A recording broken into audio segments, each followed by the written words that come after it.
Gentlemen, His Excellency President Ferdinand Marcos Jr. Morning, Mr. President.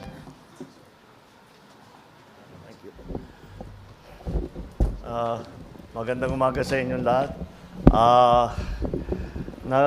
Tinawag ko kayong lahat ngayong umaga dahil may nagpaalala sa akin na tatlong buwan na ang nakalipas mula nung aking SONA na ating sinimulaan ang pag-imbestiga tungkol sa mga anomalous na flood control project. Kaya't ito ay ang aking report sa taong bayan kung ano na ang mga pangyayari mula nung SONA ko at kung ano na ang ginagawa. Dahil siyempre marami dito sa ating ginagawa ay hindi na isa sa publiko. At kaya't nagtatanong ang tao, ano na ba nangyari mula nung SONA? Kaya't isa-isay natin at I will just go through the main points and we will provide you with a briefer with a more detailed explanation after the press conference. No? Meron naman tayong prepare na mas detalyado dito sa aking sasabihin ngayon. So, mula nung matapos ng 2 linggo, mula ng SONA, binuksan na natin yung sumbong sa Pangulo website para makareport ang taong bayan na diretso sa akin. At mula noon,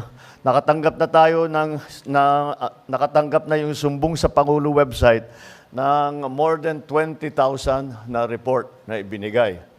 Kaya't marami po sa ating mga naimbestigahan na ay hindi po namin malalaman kung hindi nyo sinumbong sa amin. Napakahalaga ng impormasyon na ibinibigay ng taong bayan sa ating pamahalaan na madaming impormasyon na hindi namin makukuha kung hindi sa inyong sumbong. Kaya't ipagpatuloy po ninyo yung inyong pag-report sa amin kapag meron kayong nakita na dapat tignan, dapat imbestigahan, dapat pag-aralan. Noong Agosto ay personal kong na-inspeksyon ang mga iba't ibang flood control project. Napunta ako sa Iloilo, nakapunta ako sa Kalumpit, at saka sa Baliwag. At doon maliwanag ay na isang mga halimbawa ng mga flood control project na hindi tinapos o ghost project talaga, hindi man naumpisahan at naging basehan ng ating pagtuloy-tuloy na pag-imbestiga. Noong September 2, nakumpiska ng Bureau of Customs ang 13 luxury vehicle ni Diskaya. At dahil sa irregularity sa importation at sa documentation. Itong mga luxury vehicle na ito ay i-auction na. Ang pagkaintindi ko, merong 7 na i-auction next week at saka susunod na yung iba sa susunod na ibang linggo. Sa office naman ng Ombudsman, ano yung ating ginawa para pananagutin itong mga may gumagawa ng kalokohan? Sa office ng Ombudsman, nakapag-refer na ng reklamo ang DPWH. Galing sa DPWH ito, noong September 8 dahil sa mga irregularidad sa 5 proyekto base sa Special Audit Report at Fraud Audit Report ng COA. Mula sa ahensya ng DPWH First District Engineering Office, ang mga sangkot dito sina Henry Alcantara, Bryce Hernandez, JP Mendoza, Paul Jason Duya. Ang mga kinatawan naman sa mga kontratista ang kasabwat nila ay sa St. Timothy Construction, Wawaw Builders at saka Sims Construction Trading. Lahat yung mga pangalan na yan, matagal na nating naririnig at ngayon ay sila ay napatunayan, nakasabwat dito sa mga ginagawa sa mga flood control project na hindi tama ang pagka-bid, hindi tama ang pagkakontrata, hindi tama ang pagka-implementasyon, hindi tama ang pagbayad. Isang buwan matapos na malunsad yung website, binuo natin ang Independent Commission for Infrastructure. Dahil nalaman natin matindi ang sistema ng korupsyon, hindi lang sa flood control project, kundi pati rin sa ibang proyektong pang-infrastruktura ng gobyerno, kaya ginawa po natin yung ICI. Yung ICI na yan ay para imbestigahan lahat ng infrastructure projects na kailangan tignan dahil may question kung tama ba ang pagkagawa. At papagpatuloy ng ICI yung kanilang na tuloy-tuloy naman ang trabaho ng ICI. Kung maalala ninyo, ICI is investigative. So tuloy-tuloy ang kanilang investigasyon. Kung ano yung finding nila sa investigasyon nila, ipinapasa nila sa DOJ at saka sa Ombudsman.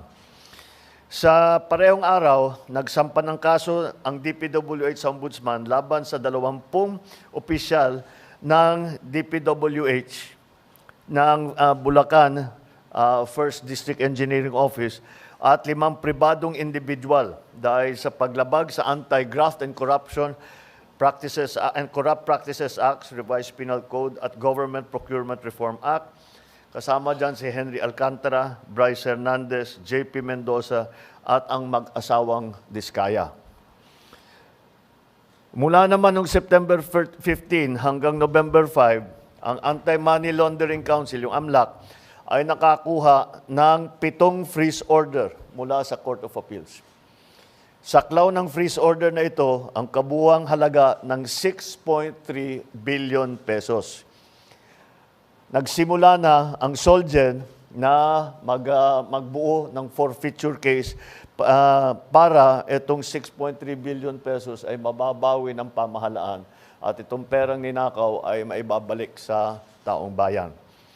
Saklaw ng freeze order ito, 6.3 billion. At noong September 18, nakapag-refer tayo muli sa Office of the Ombudsman ng ikalawang batch ng mga kasong kriminal ukol sa 2 maanomaliang proyekto. Ito ang kinakasangkutan ng 6 na opisyal ng DPWH at 2 pribadong kontratista. Andito yata, these are the cases. No? Mula naman noong September 29 hanggang November 6, nagsumiti na ang ICI sa Office of the Ombudsman ng criminal at administrative cases laban sa 37 individual na konektado sa mga maanomaliang FCPs. Kabilang dito mga kasong graft and corruption, malversation, falsification, plunder, paglabag sa Code of Conduct for Public Officers. Samantala, nag-submit din ang DPWH sa Philippine Competition Commission ang 12 kaso ng bid manipulation at bid rigging noong October 3. Kinasasangkutan ng 6 na pribadong kumpanya. Dito pa lang sa mga kasong ito, makakabawi tayo ng 3 hanggang 5 bilyong piso ang penalty na pag sinama-sama natin lahat ng penalty ng lahat ng kaso ng mga bid rigging so far, baka meron pang idadagdag diyan sa kasalukuyan pa lang yan, ay makakabawi tayo ng 3 to 5 billion pesos in terms of fines. Nito namang October 23, nagsampa ng kasong malversation at paglabag sa Anti-Graft and Corrupt Practices Act ang DPWH laban sa 21 opisyal ng DPWH La Union La Union 2nd District Engineering Office at Davao Occidental District Engineering Office at 4 na pribadong individual. Moises Tabukol ng Silver Wolves Construction Corporation, Alvin Diego ng Silver Wolves Construction Corporation, Maria Roma Angeline Rimando ng St. Timothy Construction Corporation, Cesara Rowena Diskaya ng St. Timothy Construction Corporation. Ang sabi ni Ombudsman Remulla ay meron ding person of interest in the person of Congressman Eric Yap na dating Committee on Appropriations Chairman mula 2019 hanggang 2022. Nito namang November, sinampahan ng DPWH ang 6 na kumpanyang ito na 3 kaso ng bid manipulation at bid rigging. Mula naman November 16, nagsampa naman ang Bureau of Internal Revenue, ang BIR natin, ng 10 kaso sa DOJ laban sa mga opisyal ng DPWH at mga kontraktor. Umaabot sa 8.86 billion pesos ang kanilang tax liabilities. Ito ang mga tax na ang buwis na hindi nila binayaran at nakita ng BIR upon investigation. At ngayon, nakasuhan ngayon sila upang mabawi ang kanilang utang sa gobyerno dahil sa buwis na hindi nila ibinayad. At siyempre, may mga multa yan dahil sila hindi nagbayad. Ito ay tax liabilities na sangkot sa mga kasong tax evasion at failure to file accurate information. Tinutukan din ng administrasyon ang mga reforma para sa mga ahensya upang matiyak na magagampanan nila ang kanilang mga tungkulin at maiiwasan ang mga anomalya at irregularidad sa mga proyekto. Sa Public Works, sa DPWH, nagpatupad ng blacklisting mula sa mga kontrata ng gobyerno sa lahat ng kontratistang sangkot sa ghost or substandard na mga proyekto. Noong October 23, formal na nakipagtulungan ang ahensya sa AMLAC upang mabantayan at maibalik ang pondo ng bayan na nawala dahil sa korupsyon. Naglabas ito ng special issuance of the construction materials price data noong October 23. Layo nitong pababain ang mga presyo ng mga materyales para sa construction ng mga proyekto ng pamahalaan. Aabot sa 50% ang maibabawas sa presyo upang maiwasan ang overpricing. Dahil talagang titignan natin, market price na ang hindi pwedeng ibahin o baguhin o masyadong malayo sa market price ang mga materyales na ginagamit dito sa mga flood control project at sa mga lahat ng infrastructure project.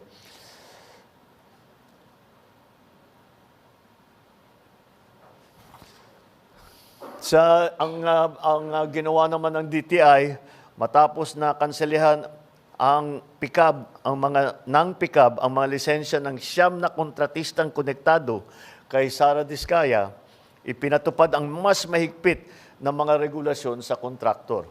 Unang-una, napakasimple at nakakapagtaka na ito ay pinabayaan at that it was a very strange development na ito ay that was allowed na ipinagbawal na ngayon natin, which is actually bawal naman talaga, pero hindi masyadong hindi ini-enforce. Pero pinagbawal natin ng matibay na mga may-ari ng construction company ay ay maging membro ng pick-up board. Dahil maliwanag ng maliwanag, pagka ikaw ay may construction company, tapos ikaw nagbibigay ng accreditation, lisensya sa mga contractor, ay napakaliwanag ng conflict of interest. Kaya hindi na natin papayagan yan ulit. Upang masiguro maisusulong ang katapatan, integridad at pananagutan sa pamahalaan, nagsasagawa tayo ng mga reforma sa iba't ibang sektor ng ating bansa. Bumubuo tayo ng transparency portal upang makapagbigay sa publiko ng mas malawak na access sa impormasyon tungkol sa mga proyekto, kabilang ang mga detalye hinggil sa mga kontratista. Nagpapatupad ng tanggapan, lokasyon at status ng proyekto. Ibig sabihin, babantayan natin ng husto every step of the way. Bawat hakbang sa prosesong ito ay babantayan natin na mabuti para pag may nakita tayong hindi tama nagawa o against the rules and regulations ay makikita natin kaagad at hindi na natin pababayaan na makikita lang after 2-3 years, kagaya na nangyayari ngayon. Magpapatupad din tayo ng mga systematic na reforma sa tatlong pangunahing larangan upang maipabuti ang transparency, ang security ng ating datos, ang pakikilahok ng mga mamamayan sa pagsusubaybay ng ating mga proyekto. Mga reforma sa design process upang mas mapabuti ang papaplano, maiwasan ang mga risk at masiguro na data-driven ang mga batayan at pagdidisenyo. Mga reforma sa bidding at sa procurement upang mapalakas ang kompetisyon, katapatan, integridad at maiwasan ang mga possible risk factor sa buong proseso ng procurement.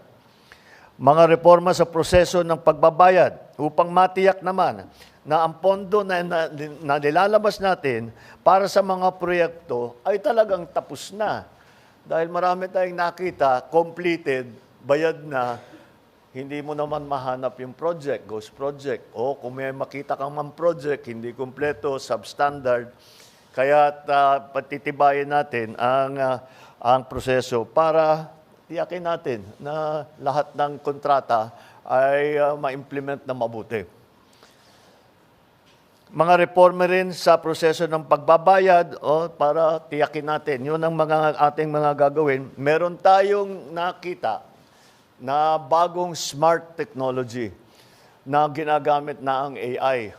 Ito ay titignan lang. Ang tinitignan niya, yung AI, tinitignan niya yung proseso ng kontrata. At pagka merong hindi tama ang takbo ng proseso ng kontrata, ay magfa-flag yan. Kailangan magfa-flag. Tignan niyo ulit ito. Dahil mukhang may problema, hindi tama ang ginawa. At may question kung talaga bang merong project na ganyan. May nagque-question kung merong maganda ba ang pag-implement ng proyekto.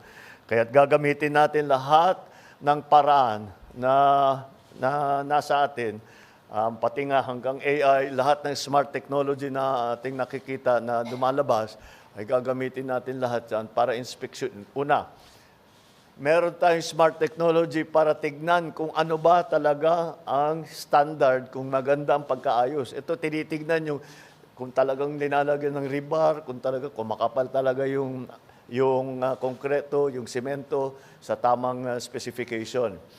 Yung isa pa naman, yung isang smart technology na gagamitin natin, yung aking nabanggit, titingin sa proseso ng kontrata para pag may nakitang hindi tama, ay makikita natin kaagad. Maglilista yun, makikita natin, babalikan natin at imbestigahan natin bakit ganyan ang nangyari.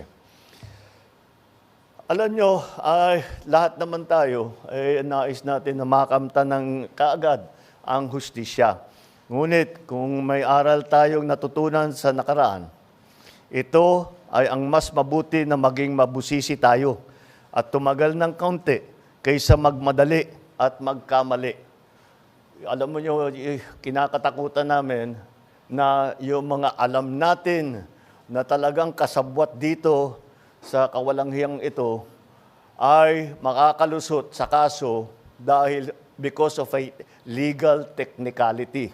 Dahil nagkamali tayo sa pagbuo ng ebidensya, dahil hindi maganda ang ating pagpresenta ng kaso, o nakalimutan natin pumirma sa isang dokumento, yung mga maliliit na bagay na ganyan, nalalaglag ang kaso dahil dyan. Kayo, mga reporter, alam na nyo, nangyayari talaga yan.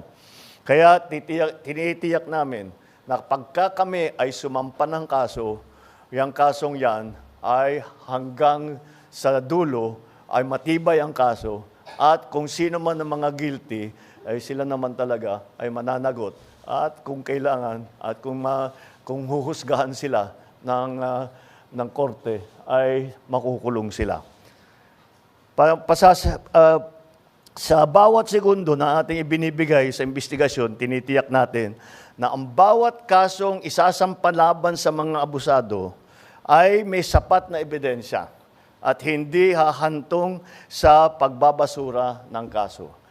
Yun ang pinakamasamang resulta. Yung alam natin na guilty, ngunit nagkamali tayo sa pagbuo ng kaso, nagkamali ang DOJ o nakalimutan ay mawawala, masisira yung kaso natin, hindi natin mapapasagot yung taong yun o yung kumpanyang yun.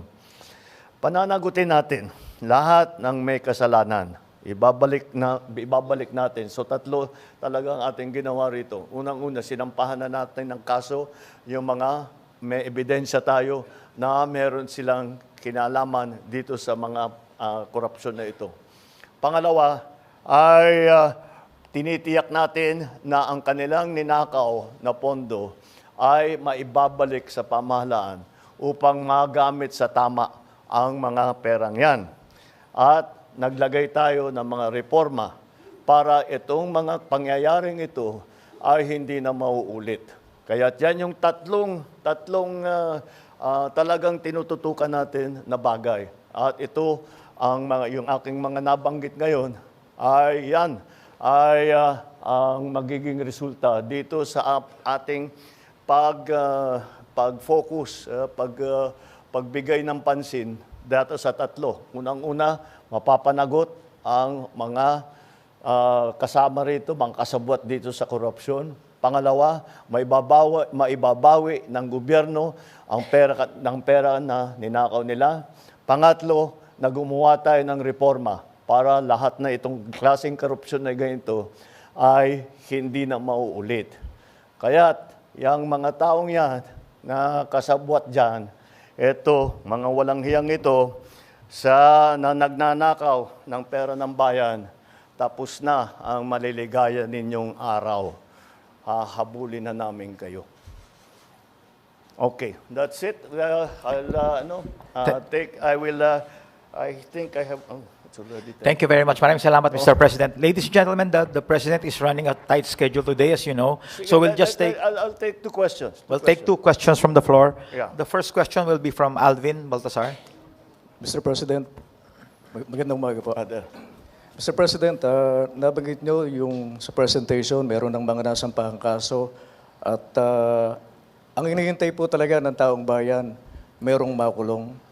Ang tanong ko po, Mr. President, kailan po kaya mangyayari na may makukulong at kailan po ito? Palagay ko, hindi palagay ko, alam ko, bago magpasko, marami dito sa napangalanan dito ay palagay ko matatapos na yung kaso nila, buo na yung kaso. Makukulong na sila. Wala silang Merry Christmas. Before Christmas, makukulong na sila. Mr. President, at nabanggit niyo rin po kanina yung kinakailangan mabawi natin kung ano man yung halaga na nanakaw nila sa taong bayan. Meron po tayong timeline. Wala tayong buo na kasi marami pa kaming nakikita. Marami pa kaming nakikitang iba. So yung mga nabanggit ko na halaga, yun pa lang ang ating nakikita. Pero ako, nakakatiyak ako, marami pa tayong mababawi dito. So patuloy namin gagawin yan. Thank you, Mr. President. The next question from Kat. Good morning, Mr. President. Sir, you mentioned in the latter part of your speech na tapos na ang maliligayang araw nyo, hahabulin namin kayo. The nation's question is, why is former Congressman Zaldico's passport not yet canceled? And what is the government doing to actually either convince him or force him to return to the Philippines? I think that's best directed at the lawyer because it's a legal answer. And the legal answer is because hindi pa nasampahan ng kaso, therefore the request for the cancellation of his passport cannot yet be made. However, when that time comes, we will immediately cancel his passport. I'm not a lawyer, so I'm not the best person to explain it. But that's the procedure. You have to give grounds for the cancellation of the passport. And those grounds will be based on the cases that will be filed against him. Sir, just a follow-up question on that point.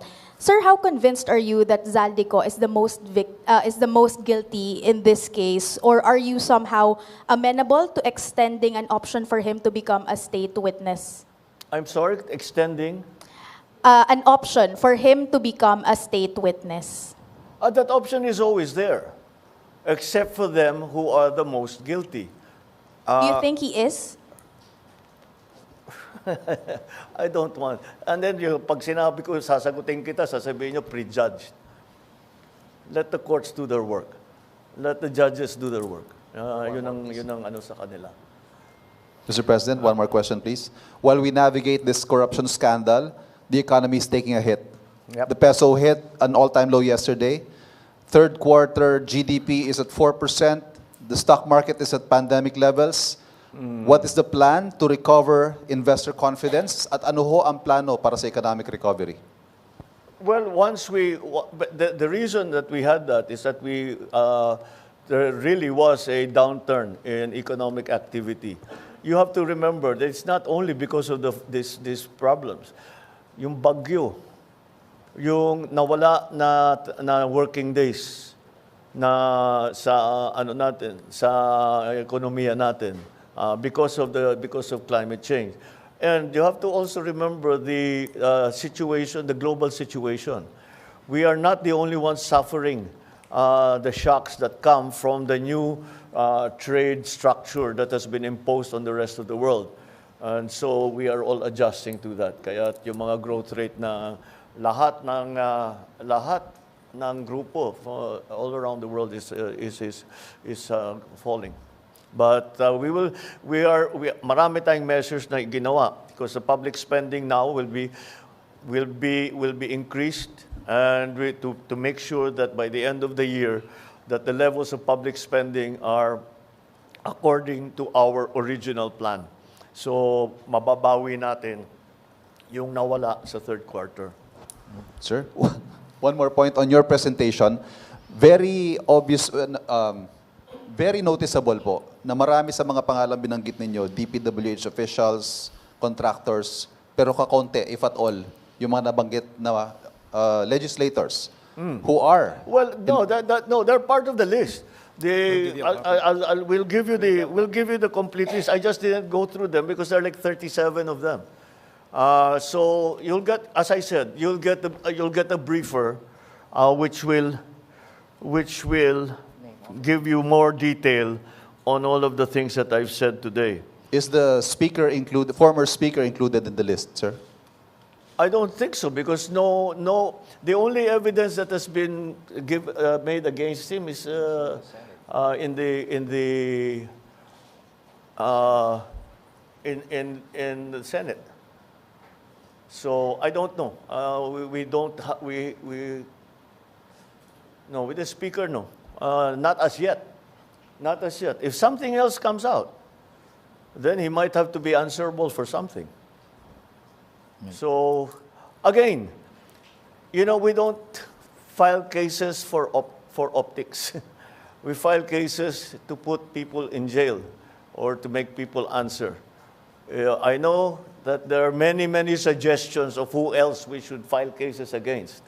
Well, we're fine with that. Provide us the evidence and we will file cases against them. Kaya sinabi ko, napakahalaga yung sumbong sa Pangulo dahil marami kaming nakukuhang impormasyon dyan. So, pagpatuloy ninyo yung inyong pagsumbong. At bigyan nyo kami ng lahat ng ebidensya na meron kayo para magamit natin, para kasuhan kahit sino. Walang immune dito walang exempted dito sa mga investigasyon na ito. All right? All right, thank you very much, Mr. President. you. That concludes